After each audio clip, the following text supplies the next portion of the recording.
नमस्कार, स्वागत है आपका नंबर 1 इंडिया न्यूज में। मैं हूं आपके साथ ममता रोज। आइए देखते हैं आज की कुछ अहम खबरें। यूपी के नोएडा सेक्टर 39 स्थित एक मॉल में युवक की पीट कर हत्या कर दी गई। युवक अपने साथियों के साथ मॉल में पार्टी करने आया था। इसी पार्टी के दौरान पैसे के लेन देन को लेकर उसकी वहां के कर्मचारियों से बहस शुरू हो गई। देखते ही देखते पूरा मामला मारपीट में बदल गया। मामला सामने आ रहा है कि बाहर के बाउंसरों ने युवक को घेरकर पीटना शुरू कर दिया। बाउंसर उसे तब तक मारते रहे जब तक वह अधमरा नहीं हो गया। युवक की स्थिति खराब होती देख उसके साथी उसे इलाज के लिए हॉस्पिटल लेकर गए। इलाज के दौरान उसकी मौत हो गई। घटना से इलाके में तनाव का माहौल है। पुलिस ने मामला दर्ज कर 8 लोगों को गिरफ्तार किया है। देखिए, सेक्टर 39 थाना क्षेत्र अंतर्गत गार्डन गिरिया मॉल है। उस मॉल में एक बार है जिसका नाम लॉस्ट लेमन है। वहाँ पे कल रात्रि कुछ लोग पार्टी करने गए थे। लगभग 11 बजे के आसपास पार्टी करने वालों और जो रेस्टोरेंट के स्टाफ थे उनके बीच में पैसे के लेन देन को लेकर के मारपीट हुई, झगड़ा हुआ।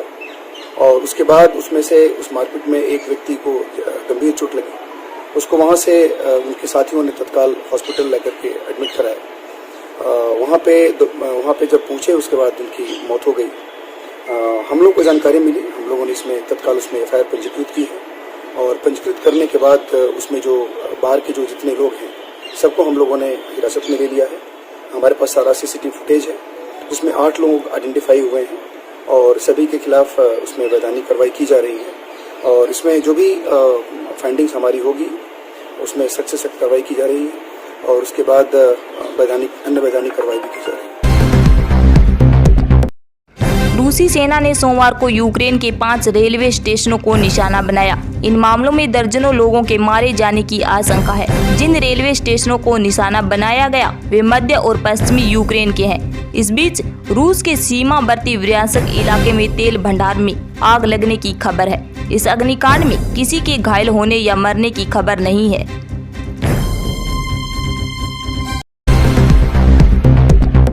राष्ट्रीय राजधानी दिल्ली में पिछले 24 घंटों में 1011 नए कोविड मामलों के साथ लगातार चौथे दिन 1000 से अधिक मामले दर्ज किए गए हैं। इसके साथ दिल्ली में सक्रिय मामले 4000 के आंकड़े को पार कर लिया है और वर्तमान में 4168 मामले हो गए हैं, जो 12 फरवरी के बाद सबसे अधिक है। इसी बीच दिल्ली के LNJP अस्पताल के MD डॉक्टर सुरेश कुमार ने समाचार एजेंसी ANI से बात करते हुए बूस्टर डोज से जुड़ी हुई कई महत्वपूर्ण जानकारियां दी है। आइए सुनते हैं डॉक्टर सुरेश कुमार का क्या कहना है। निश्चित रूप से हमने देखा है कि पिछले 4-5 दिन से केसेस बढ़ रहे हैं। पॉजिटिविटी रेट भी 4 और 5 के बीच में है और जो नंबर ऑफ एडमिशंस है वो बहुत ज़्यादा नहीं बढ़े हैं। हमने देखा है कि पहले हमारे पास 1 या 2 पेशेंट्स आते थे। अभी पिछले 2-3 दिन से जो संख्या है वो 3 से 4 पेशेंट्स पर डे हमारे पास आ रहे हैं। ये बहुत प्रभावी वैक्सीन रहेगा क्योंकि अभी जो प्रिकॉशन डोज है वो 18 साल से और 60 साल के बीच में उपलब्ध नहीं थी या गवर्नमेंट में फ्री में नहीं थी। अभी हमारे पूरे दिल्ली के ज़्यादातर हॉस्पिटल्स में फ्री में प्रिकॉशन डोज उपलब्ध है। हमारे लोकनायक में भी अब पिछले 2-3 दिन से ये जो बूस्टर डोज है लग रही है। और मैं समझता हूँ कि कोविड की जो ये चेन है ट्रांसमिशन की, इसको रोकने के लिए ये जो 3rd डोज है ये बहुत ही प्रभावी होगी क्योंकि हमने देखा है जैसे जैसे टाइम पीरियड बढ़ता है जो एंटीबॉडी टाइटर है कम होता है, प्रतिरोधक क्षमता है वो कम हो जाती है। 9 महीने के बाद 2nd डोज लेने के 9 महीने बाद ये 3rd डोज बहुत ही आसानी से उपलब्ध है और फ्री में उपलब्ध है सरकारी अस्पतालों में। तो ये एक बहुत बड़ा कदम होगा जो ट्रांसमिशन को रोकने के लिए, क्योंकि हमने देखा है कि ज़्यादातर मामलों में जो भी एडमिट हो रहे हैं कि पेरेंट्स को कोरोना हो रहा है उससे बच्चों को फैलता है। तो यदि पेरेंट्स, टीचर्स और सब लोग यदि सुरक्षित रहेंगे, 3rd डोज उनको मिल जाएगी तो निश्चित रूप से कोरोना का जो संक्रमण का रेट है वो कम होगा। 2nd डोज नहीं लिया है या भी 1st डोज लेके 2nd डोज को मिस किया है तो तुरंत अपना 2nd डोज जरूर लगाएं। हमने देखा है कि जिन्होंने 2 डोज लिया है उनको हॉस्पिटल में भर्ती होने की आवश्यकता नहीं हुई, उनको ICU की रिक्वायरमेंट नहीं हुई, उनको ऑक्सीजन सपोर्ट नहीं देना पड़ा और उनकी जान को खतरा नहीं रहा। पर जो लोग अभी एडमिट हो रहे हैं वही लोग हैं जिनका वैक्सीनेशन शेड्यूल इनकम्प्लीट है या खाली एक खुराक ली है और दूसरी डोज नहीं ली उन्होंने। तो ये एक बहुत बड़ा डिफरेंस वैक्सीन से देखने को हमें मिला है कि जिसने भी 2 डोज ले लिया उसको जीवन को पूर्ण रूप से रक्षा होती है। और बहुत जरूरी है कि दोनों डोज लें, और अभी तो 3rd डोज भी, क्योंकि जो वैक्सीन का असर है वो 8 से 9 महीने में खत्म हो जाता है। तो इसलिए 9 महीने के बाद अपना 3rd डोज भी, प्रिकॉशन डोज भी जरूर लें, अवश्य लें, तभी आप अपने परिवार को, अपने बच्चों को सुरक्षित रख पाएंगे। योगी सरकार के मंत्री दयाशंकर मिश्रा ने आजम खान को हुए कारावास पर बड़ा बयान दिया है। दयाशंकर मिश्रा ने कहा है कि आजम खान को उनके किए कर्मों की सजा मिल रही है। मिश्रा ने कहा कि आजम ने अपने ही लोगों को परेशान किया था और अब उनका तिलिस्म टूट रहा है।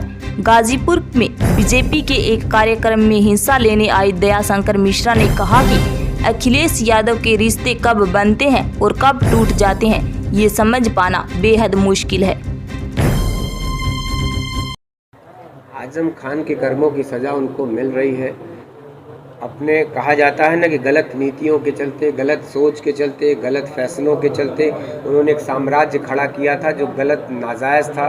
ज़बरन ज़मीन कब्जा करके उन्होंने कुछ ऐसी संस्थाएं खड़ी कर लिया था जो अपने ही समाज के लोगों को, ऐसा नहीं है कि उन्होंने किसी गैर को सताया हो, अपनों को सता के, अपनों को परेशान करके उन्होंने एक ऐसा तिलस्म विकसित किया था। वही तिलस्म टूटा है, परेशान है, और उनके कुछ भी करने से समाज के ऊपर कोई असर नहीं पड़ता। अखिलेश यादव और आजम खान में तलखियाँ बढ़ती जा रही है इस समय। कब रिश्ते बनते हैं उनके, कब टूटते हैं, ये समझना बड़ा कठिन है। तो परिवार में उनके खून के रिश्ते भी रोज़ सुबह शाम मौसम की तरह बदलते हैं। तो हम गैरों से उनके रिश्ते कैसे हैं, इस पर कोई टिप्पणी करने से अच्छा है कि उनको जो हो रहा है होने दिया जाए। पिछले दिनों ये उम्मीद जगी थी कि शिवपाल यादव अपने पुत्र के साथ भाजपा में ज्वाइन करेंगे, लेकिन अभी तक नहीं हुआ। क्या लगता है आगे? अगर उनकी भारतीय जनता पार्टी की राष्ट्रवादी नीतियों में देश के साथ अगर वो खड़े हैं, भारतीय जनता पार्टी की जो नीतियां उनमें उनका भरोसा पैदा होगा तो पार्टी ज़रूर सोचेगी। लेकिन उनको अपने आप को बदलना पड़ेगा। वो दोनों तरफ नहीं चल सकते। अपने मन के, अपने विचारों को और अपने अंतरात्मा की आवाज़ को उनको सुन के काम करना पड़ेगा। अगर वो परिवर्तित करते हैं अपने आप को तो स्वागत है। यूपी में बढ़ते कोरोना मामलों पर मंगलवार को सीएम योगी ने टीम 9 की बैठक की है। योगी ने इस मीटिंग में अफसरों से कोरोना के इंतजामों पर बातचीत की है। कोविड मैनेजमेंट पर बात करते हुए यूपी के डिप्टी सीएम ब्रिजेश पाठक ने कहा कि सभी जिलों में स्वास्थ्य अधिकारियों को यह कहा गया है कि बच्चों के वैक्सीनेशन को तेजी से पूरा किया जाए। इसके अलावा उन्होंने यह भी कहा कि प्रदेश के सभी जिलों में ऑक्सीजन का पर्याप्त भंडार है। उन्होंने कहा कि कोरोना की स्थितियों पर सरकार की नज़र है और किसी को भी घबराने की जरूरत नहीं है। पिछले कोविड के मामले एनसीआर सहित लखनऊ में बढ़े हैं और खास बात देखने में इस बार आई है कि बच्चों के स्कूलों में इस बात की मतलब चिंता व्यक्त की जा रही है कि बच्चों में स्कूलों में कोरोना के केसेस 1-2 लखनऊ में आए हैं। सरकार पूरी तरह से सतर्क है। बच्चे जो अनुमन्य हैं उनके लिए टीकाकरण के लिए DIOS और सभी स्कूल के प्रधानाचार्यों से अनुरोध किया गया है और चिकित्सा अधिकारियों को कहा गया है कि जो भी बच्चे अनुमन्य हैं उनको तत्काल टीकाकरण करें और कहीं यदि कोरोना की सूचना मिलती है तो उसको ट्रेस करके उसके आसपास के संपर्क के लोगों की जांच करके उनको आइसोलेट करें। यदि आवश्यकता पड़ती है तो उनको अस्पताल में भर्ती करें। हमारे पास सारे चिकित्सीय व्यवस्था उच्च कोटि की उपलब्ध है। हमारे पास पर्याप्त ऑक्सीजन के भंडार हैं, हमारे पास ऑक्सीजन प्लांट्स हैं, कहीं कोई दिक्कत नहीं। सरकार पूरी तरह से सतर्क होकर के हम आगे बढ़ रहे हैं और कोरोना महामारी को फिर परास्त। अब लगातार औचक निरीक्षण भी कर रहे हैं, लेकिन कुछ ग्रामीण इलाकों से खबरें आ रही है कि अभी भी वहाँ पर लापरवाही हो रही है। देखिए इतना बड़ा इंफ्रास्ट्रक्चर है। हमारी प्राथमिकता ये है कि मैं पहले ही दिन कह चुका हूँ, मरीज हमारे परिवार के सदस्य की तरह है और चिकित्सक भी हमारे परिवार के सदस्य हैं। हमने जो प्रांतीय चिकित्सा सेवा संघ था उनकी बैठक में कहा कि हमको मिलजुल करके इस व्यवस्था को सुधारना है। जो मरीज हैं, हमने जब चिकित्सक बनते समय शपथ ली थी कि हमें उन्हें चिंता करें, जैसे ही कोई सूचना मिल जाए कि कोई बीमार मरीज है हमें उसका इलाज कोविड के लिए पूरी तैयारी है। तो हम अपने मरीजों को प्रति पूरे संवेदनशील हैं। अस्पताल परिसर में मरीजों को आधारभूत सुविधाएं मिले, चाहे व्हीलचेयर हो, चाहे आपके स्ट्रेचर हो, शुद्ध पेयजल मिले, उनको दवाइयों का इंतजाम हो, उनको बैठने का इंतजाम हो, परिजनों के इंतजाम हो और मरीज प्रसन्न होकर के अस्पताल से जाएं।